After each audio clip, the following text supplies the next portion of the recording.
اعوذ باللہ من الشیطان الرجیم بسم اللہ الرحمن الرحیم السلام علیکم ورحمۃ اللہ وبرکاتہ. الحمدللہ والصلاة والسلام على نبینا محمد وعلى آلہ وصحبہ اجمعین. اما بعد فإن خیر الحدیث کتاب اللہ وخير الهدي هدي محمد صلى الله عليه وسلم وشر الأمور محدثاتها وكل محدثة بدعة وكل بدعة ضلالة وكل ضلالة في النار.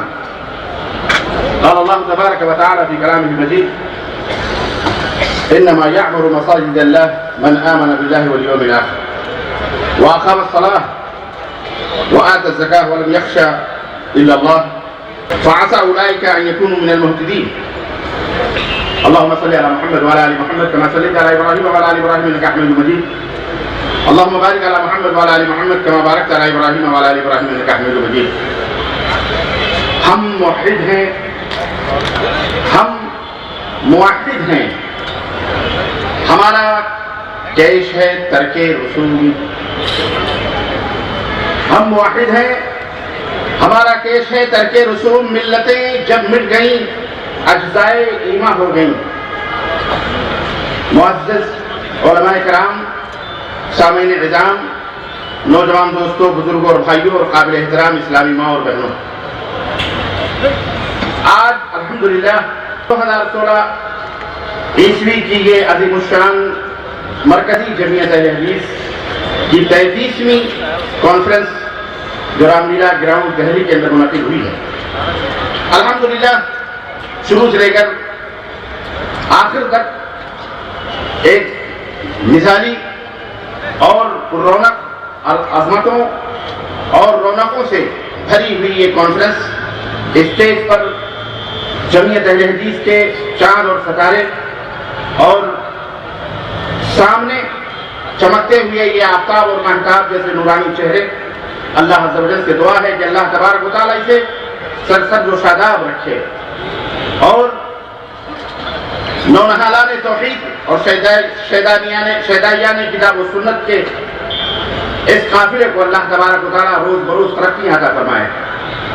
میں اللہ عز و جل کے حمد و صلات اور اس کے تشکر کے بعد میں تہ دل سے مشکور و ممنون ہوں امیر جمعیت اہل حدیث عالی جناب حافظ یحییٰ دہلوی حفظہ اللہ، ان کا اللہ سے دعا کرتا ہوں کہ اللہ تعالیٰ انہیں لمبی عمر عطا فرمائے صحت و عافیت کے ساتھ. اس کے بعد مرکزی جمعیت اہل حدیث کے ناظم العون فضیلت الشیخ اصغر امام مہدی حفظہ اللہ، جن کی اور جن کے رفقا کی قد و کاوشوں اور جد و جہد اور مسائل جمیلہ کی یہ برکتیں ہیں کہ الحمدللہ رات کا اتنا کافی وقت گزرنے کے باوجود بھی الحمدللہ یہ پنڈال بھرا بھرا سا اور بھرپور نظر آ رہا ہے. میں اپنے تمام ائمہ، خطبہ، واعظین، مقررین کا بھی شکر گزار ہوں جنہوں نے ماشاءاللہ تبارک اللہ نہایت پابندی کا اور اپنی ذمہ داری کا الحمدللہ منظر پیش کیا اور ثبوت پیش کرتے ہوئے اسٹیج پر رونق افروز ہے. اللہ عز و جل سے دعا ہے کہ اللہ جماعت اہل حدیث کے اس قافلے کو تیز سے تیز تر بنائے اور اللہ ہر شخص کے حسد اور ہر شخص کے بغض اور کینے سے اللہ تبارک تعالیٰ اس جماعت کو محفوظ رکھے اور نظر بد سے محفوظ رکھے. آج کی اس کانفرنس میں جو مختصر سا وقت مجھے ملا ہے، میں یہ چاہ رہا ہوں، میں تو یہ چاہ رہا تھا کہ ہمارے جو بڑے بڑے علماء اکابرین ہیں جن کو ہم سن رہے تھے میں بھی انہیں سنتا، لیکن بہرحال اس وقت کچھ حالات ایسے ہیں، وقت کی تنگی اور پھر مجھے شوق نہیں تھا، نہ ہی مجھے وہ تھا کہ میں تقریر کروں، لیکن بہرحال آپ حضرات کا شکریہ کہ آپ حضرات کی کثرت کے ساتھ یہاں موجود ہیں، تو میں نے سوچا کہ انشاءاللہ اپنے موضوع کی میں سوچ رہا ہوں کہ تھوڑی بہت 2-3 پوائنٹس بس میں وضاحت کرنا چاہوں گا کیونکہ وقت بہت ہی قلیل ہے. مجھے جو اس کانفرنس میں موضوع دیا گیا ہے وہ موضوع ہے اوہام و رسومات کا ازالہ، مساجد کی ذمہ داری یا ائمہ کی ذمہ داری. یعنی اوہام و رسوم، رسم و رواج اور اوہام باطلہ خیالات جو سماج اور معاشرے میں پنپتے ہیں، مساجد کی کیا ذمہ داری ہے، مساجد کے ممبر و محراب کے وارثین کی کیا ذمہ داری ہے. اللہ عز و جل سے دعا ہے کہ اللہ تبارک و تعالیٰ ہمیں اور آپ کو اس موضوع کو سمجھنے کی توفیق عطا فرمائے۔ میرے عزیزوں اور دوستوں اور بھائیوں، اللہ تبارک و تعالیٰ نے مسجدوں کی اہمیت اور ان کی فضیلت بیان کرتے ہوئے ارشاد فرمایا کہ مسجدیں وہ تعمیر کرتے ہیں جو اللہ والے ہوتے ہیں۔ اللہ والے ہوتے ہیں، سیمنٹ اور گاروں سے بھی اسے معمور تعمیر کرتے ہیں اور اپنے سجدوں سے بھی اسے معمور رکھتے ہیں۔ تو یہ مسجدوں کے اندر نماز پڑھنا، مسجدوں کی تعمیر کرنا، یہ ایمان اور اہل ایمان کی یہ اہم ذمہ داری ہے اور مسجد کی فضیلت کا پتہ چلتا ہے۔ مسجد مومن کی شان ہے، مسجد اسلام کے کلچر اور اسلام کی ثقافت کا دارالامان ہے۔ مسجد مسلمانوں کے ایمان اور عقیدے کی ترجمان ہے، مسجد مسلمانوں کے ایمان اور عقیدے کی محافظ ہے۔ مسلمان جس طرح سے ایک مچھلی بغیر پانی کے زندہ نہیں رہ سکتی، اسی طرح سے ایک مسلمان بغیر مسجد کے زندہ نہیں رہ سکتا ہے۔ اس لیے ہماری یہ کوشش ہونی چاہیے کہ ہمارے گھر جہاں کہیں بھی تعمیر ہو وہاں مسجد کی تعمیر ضرور ہو، مسجدیں تعمیر کی جائیں، اللہ اور اس کے رسول کے بیانات اس کے اندر ہو۔ اسی طرح سے ایک بات اور بھی میں آپ حضرات کی خدمت میں رکھنا چاہوں گا کہ مسجد اینٹ اور گارے سے بنی ہوئی عمارتوں کا یا مناروں اور گنبدوں کا نام مسجد نہیں ہے۔ سنو، اور اس کانفرنس کے حوالے سے یہ بات اپنے ذہنوں میں بٹھا لو، اور جہاں تک میری آواز جاتی ہے سب سنیں، اپنے بھی پرائے بھی، حکومتیں بھی، حکومت کے ماننے والے بھی، ہم بھی، سب بھی، مسلمان بھی، غیر مسلمان سب۔ اسلام کا تصور جو مسجد کا ہے وہ یہ نہیں ہے کہ اینٹ اور گارے سے مسجد تعمیر کر کے گنبد بنا کر اور منارے بنا کر یہی ہے، نہیں، بلکہ اسلام کو اللہ تبارک و تعالیٰ نے یہ مقام اور نسبت عطا فرمائی ہے کہ اللہ عز و جل نے پوری روئے زمین کو مسجد بنایا ہے۔ مسلمان جس زمین پر سر ٹیک دیتا ہے وہی اس کی مسجد ہے۔ یہ بات نوٹ کر لی جائے۔ دوسری بات یہ ہے میرے عزیزوں، ممبر و محراب بڑے ہی عظیم مقامات ہوتے ہیں، اس کی ذمہ داری بڑی ہی عظیم ہوتی ہے۔ خطبہ ہو، واعظین ہو، علماء ہو، مشائخ ہو، کوئی بھی ہو، ان کی بھی بڑی ذمہ داری ہوتی ہے۔ اس ممبر سے وہ آواز اٹھنی چاہیے جو کتاب اللہ اور سنت رسول اللہ صلی اللہ علیہ وسلم میں موجود ہے۔ اس ممبر سے اخباری بیانات نہیں، سیاسی بیانات نہیں، اس ممبر سے اخبار نہ پڑھے جائیں، ٹیلی ویژنوں کے نیوز نہ بیان کیے جائیں، بلکہ قال اللہ اور قال رسول کی صدائیں بلند ہونی چاہیے۔ معاشرے اور سماج کے اندر جو برائیاں اور جہالتیں اور رسم و رواج پنپ رہے ہیں، اور ان رسم و رواج کو مٹانے کے لیے اس ممبر و محراب کو استعمال کیا جائے۔ یہ ہماری ذمہ داری ہے، ایمان اور عقیدے سے لے کر اعمال اور اخلاق اور معاملات سب، چاہے وہ شرک ہو، بدعات ہو، خرافات ہو، ایمان اور عقیدوں میں ان کی تردید ہونی چاہیے، برملا ان کا حسن اسلوب کے ساتھ اظہار ہونا چاہیے اور لوگوں کے سامنے حقائق کو کھول کر کے بیان کرنا چاہیے۔ اعمال کے اندر کمی ہے، نماز میں سستی اور کاہلی ہے، ایسے بھی ختم کرنے کی کوشش کرنی چاہیے۔ علماء اور فتویٰ کی ذمہ داری ہے کہ وہ باقاعدہ اس کے لیے تربیتی کورس مرتب کریں، کتابیں درس دیں، عصر کے بعد درس دیں، فجر عصر کے بعد درس دیں، عشاء کے بعد درس دیں، لیکن کم از کم عصر کے بعد ضرور منتخب کتاب پڑھا کر کے لوگوں کو اس میں ابھارا جائے۔ معاشرے کے اندر جو خرافات ہیں، جو اوہام ہیں، یا ملکی طور پر یہ ممبر و محراب اللہ اور اس کے رسول نے ہمیں عطا فرمائے ہیں۔ میرے عزیزوں، یہ بہت ہی عظیم ہتھیار ہے ہمارا اسلام کی تبلیغ اور اس کی نشر و اشاعت کے لیے۔ یاد رکھیے کہ یہ بالکل خاموش میڈیا ہے، ایک ایسا میڈیا اللہ عز و جل نے ہمیں عطا کیا ہے کہ دنیا کے سارے میڈیا ایک طرف ہو جائیں، لیکن یہ میڈیا انشاءاللہ قیامت تک قائم و دائم رہے گا انشاءاللہ تبارک۔ ممبر و محراب وہ میڈیا ہیں کہ جنہیں نہایت ہی اہتمام کے ساتھ سنا جاتا ہے، جنہیں باوضو ہو کر ادب و احترام کے ساتھ مسجد میں بلایا جاتا ہے کہ اگر اس مسجد میں آؤ تو ادب و احترام کے ساتھ بیٹھو، خطیب جو خطبہ دے رہا ہے اسے نہایت اطمینان اور سکون کے ساتھ سنا جائے، آواز نہ کی جائے، بلکہ اللہ کے رسول صلی اللہ علیہ وسلم نے تو یہاں تک بتایا کہ کسی نے کہا کسی کو خاموش کروایا تو اس نے بھی لغو کام کیا، وہ بھی جمعہ کی فضیلت سے، جمعہ کی برکت سے محروم ہو جاتا ہے۔ اتنا اچھا میڈیا اللہ نے ہمیں عطا فرمایا۔ ہم دنیا کے ان میڈیاؤں کے چکر میں پڑ کر کے اپنا اصل میڈیا بھول گئے۔ ہم میں ایسے خطبہ نہ رہے، ایسے ممبر و محراب کے امین نہ رہے، وارثین نہ رہے، جو لوگوں کے دلوں کو گرمانے والے ہوں، جو لوگوں کو قرآن و سنت کی صلاح دینے والے ہوں، لوگوں کی اصلاح کرنے والے ہوں۔ ایسے خطبہ پیدا کرنے کی ضرورت ہے، ایسے علماء پیدا کرنے کی ضرورت ہے۔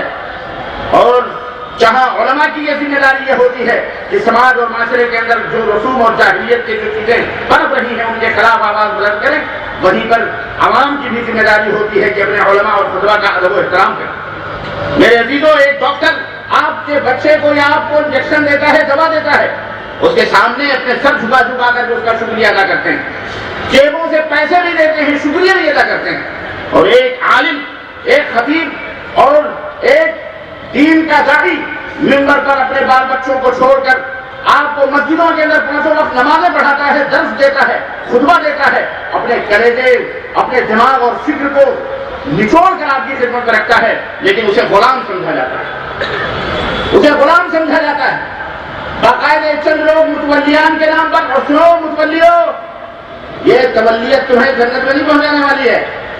سنو، اپنے آپ کو متولی ہیں، نماز پڑھنے کے مسجد میں نہیں آتے، لیکن روک چھاڑنے کے لیے خطیب پر امام صاحب 2 منٹ کیوں دیر ہو گئی، 2 منٹ سے پہلے آپ کو پہنچنا چاہیے، آپ اس مسجد کے امام ہیں، ہم کی درخواہیں دیتے ہیں۔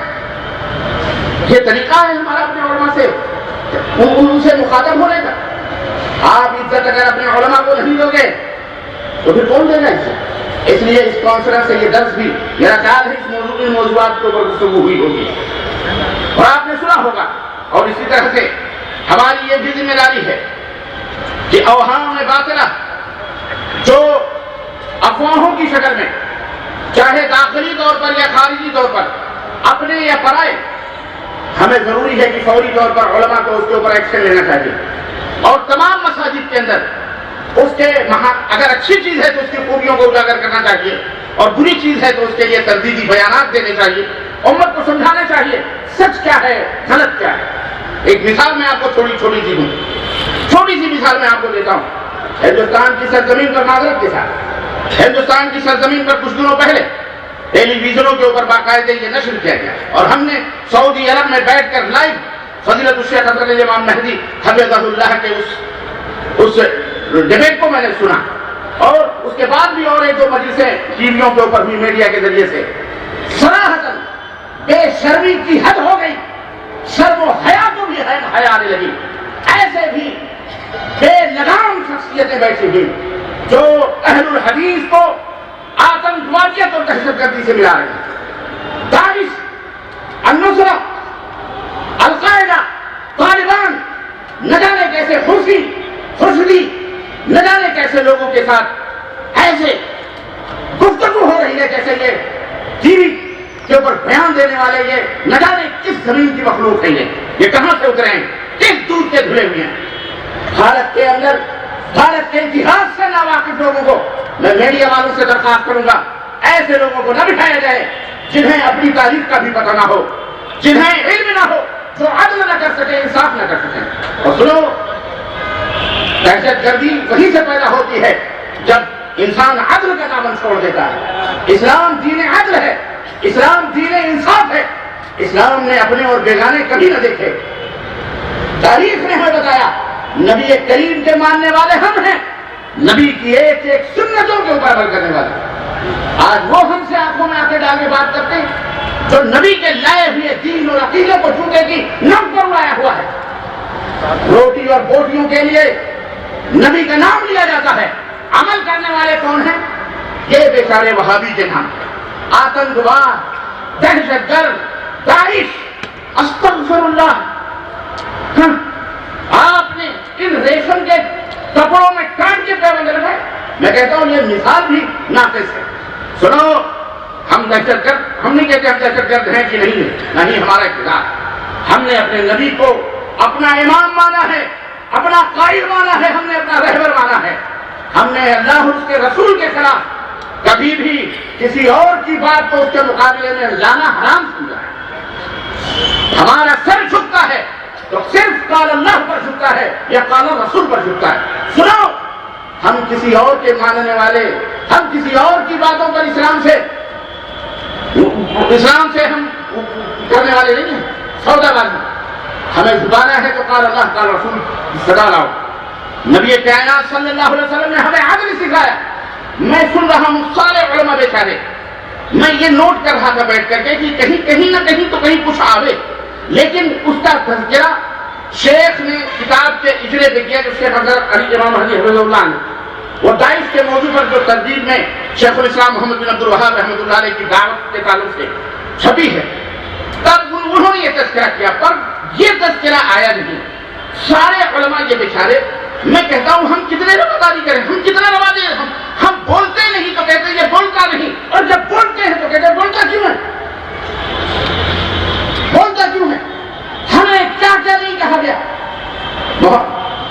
ہم نے بتایا محمد رسول اللہ صلی اللہ علیہ وسلم کے پاس قضیہ آیا، مسئلہ آیا کسی بڑے گھرانے کی لڑکی کا، کہا اس نے چوری کری ہے، معاف کر دیا جائے، شہیدے کو سفارش کے لیے پیش کیا، معاف کر دیا جائے، اللہ کے لیے معاف کر دو، بڑے گھرانے کی بیٹی ہے، ہو سکتا ہے کہ اس خاندان کی بے عزتی ہو جائے۔ اللہ کے نبی نے کیا فرمایا؟ سنو ہم اس نبی کے ماننے والے، والذی نفسی بیدہ لو کانت فاطمہ بنت محمد سرقت لقطعت یدہا، اس ذات پاک کی قسم ہے جس کے ہاتھ میں محمد کی جان ہے، اگر محمد کی بیٹی فاطمہ نے بھی چوری کی ہوتی تو لقطعت یدہا، تو اس کے ہاتھ بھی محمد کاٹنے سے گریز کرتے۔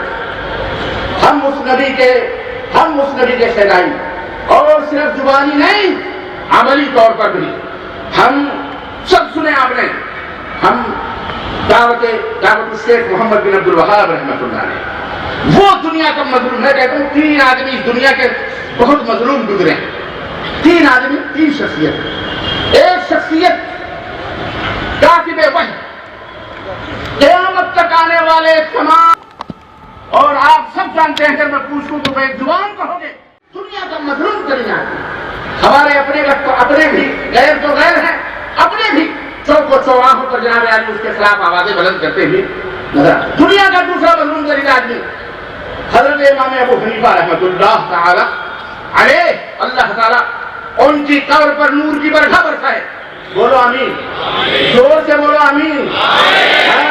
ہمیں کہا جاتا ہے امام صاحب کو مانتے ہی، ہم جتنا مانتے ہیں ہم ان کے نام کی روٹی نہیں سینکتے، بس ہمارا یہی جرم ہے۔ ہم تمام ائمہ کو، ائمہ اسلام خورشید اور شمس و قمر سمجھتے ہیں، جھوٹ نہ بولو، اتہامات الزامات نہ لگائے گئے اہل حدیثوں پر کہ اہل حدیث اماموں کو نہیں مانتے۔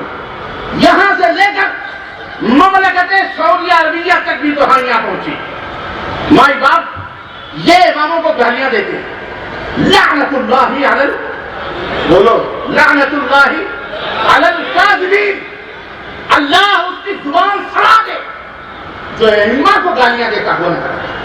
اہل حدیثوں سے پڑھ کر ائمہ سے محبت کرنے والا کوئی ہے؟ کوئی نہیں ہو سکتا ہے۔ اللہ نے یہ شرف ہمیں دیا، ہم کسی کی بات نہیں کرتے۔